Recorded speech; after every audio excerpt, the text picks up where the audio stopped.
रामायण भाग 2 अयोध्या के महाराज।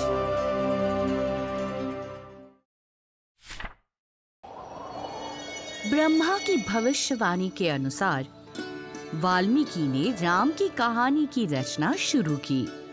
ये कहानी एक सुंदर कविता के रूप में थी और इसमें हर भाव के रंग थे। जैसे ही उन्होंने ये भव्य काम पूरा किया, वाल्मीकि ने सोचा,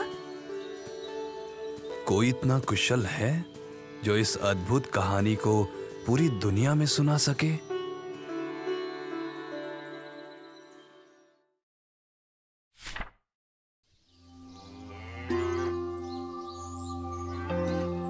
ये सोचते सोचते उनका ध्यान उनके आश्रम में रहने वाले 2 युवकों लव और कुश पर गया। वे समझदार थे और कविता को सुंदरता से सुनाने की क्षमता रखते थे। वे सीता के पुत्र थे। वाल्मीकि को सीता तब मिली थी जब लव और कुश का जन्म होने वाला था।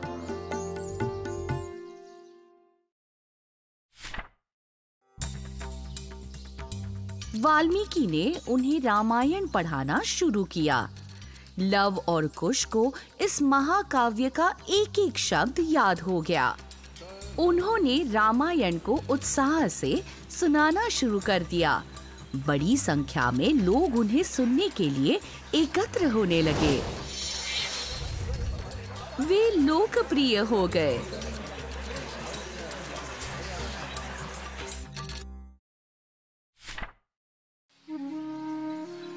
एक दिन जब वे रामायण सुना रहे थे, स्वयं राम ने उन्हें देखा।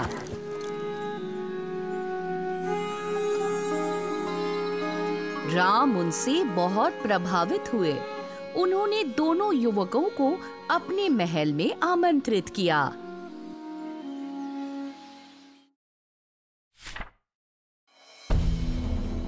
इन दोनों युवकों में देवताओं जैसा तेज है। ये साधारण हैं, लेकिन राजाओं जैसे दिखते हैं। गाओ बच्चों। इस प्रकार राम की सभा में लव और कुश ने रामायण सुनानी शुरू की।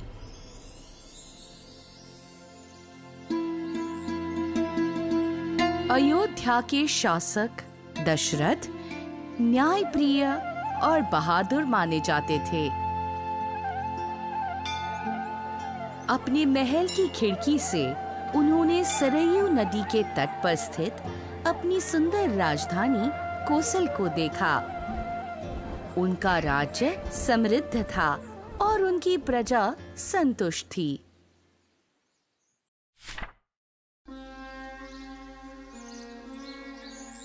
फिर भी वे दुखी थे। क्या मेरे महान पूर्वजों का प्रसिद्ध इक्ष्वाकु वंश मेरे साथ ही समाप्त हो जाएगा? यदि मैं देवताओं को प्रसन्न करने के लिए एक बलिदान का आयोजन करूं, तो निश्चित ही वो मेरी इच्छा पूरी कर देंगे। उन्होंने अपने सलाहकार और सारथी सुमंत्र को बुलाया। पुजारियों और ऋषियों को बुलाओ। मैं देवताओं को प्रसन्न करने के लिए अश्वमेध यज्ञ करने वाला हूँ। महाराज, क्यों ना हम ऋषि ऋष्यशृंग से इस यज्ञ को करने का आग्रह करें।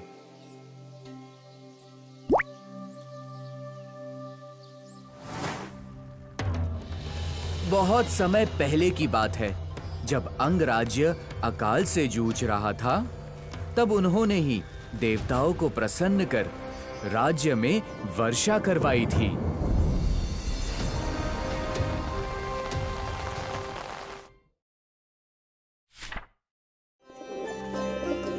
के राजा थे रोमपद, जो राजा दशरथ के मित्र थे। ऋषि ऋष्यशृंग का विवाह रोमपद की बेटी शांता से हुआ था। ये याद आते ही राजा दशरथ की आंखें चमक उठीं। निश्चित रूप से रोमपद ऋषि ऋष्यशृंग को मेरी मदद करने के लिए जरूर कहेंगे। मैं तुरंत अंग के लिए प्रस्थान करूंगा।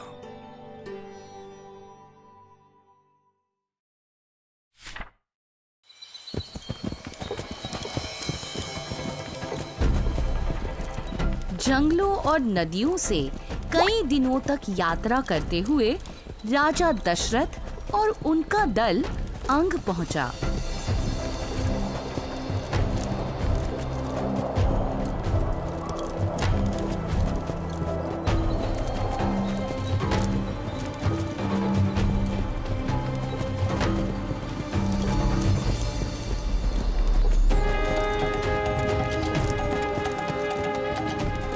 राजा रोमपद ने उनका बड़े स्नेह से स्वागत किया।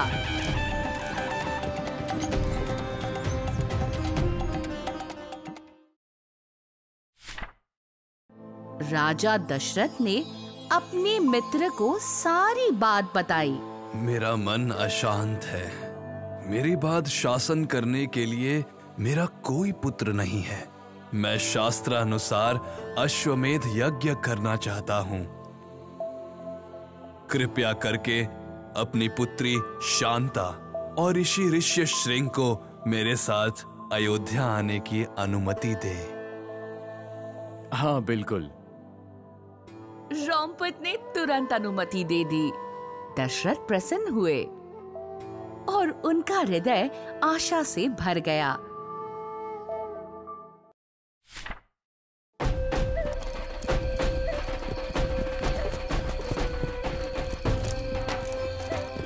जब वे शांता और ऋषि ऋष्यशृंग के साथ कोसल लौटे, तब अयोध्या वासियों ने ढोल नगाड़े और शंख बजाकर उनका भव्य स्वागत किया।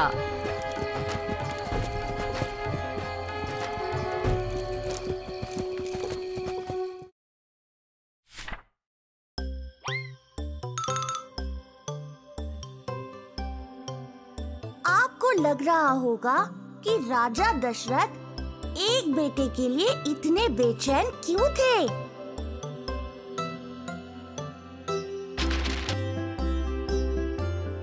पहले के समय में बेटों को ही उत्तराधिकारी माना जाता था। उनका ही अपने पिता की संपत्ति में हिस्सा होता था।